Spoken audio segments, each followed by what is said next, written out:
Next is the boat pose. This one might be difficult, especially if you lack the strength in your abdomen. So, we'll be doing 3 different variations of this pose at 3 difficulty levels. Choose the one that works best for you.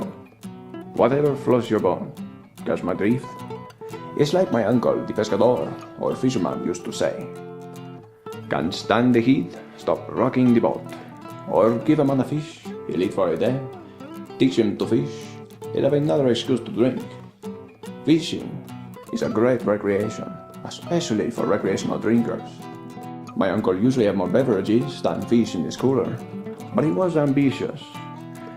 You see, he wanted a better boat, so he decided to recreate the wreck of the Titanic and cash in on the insurance policy.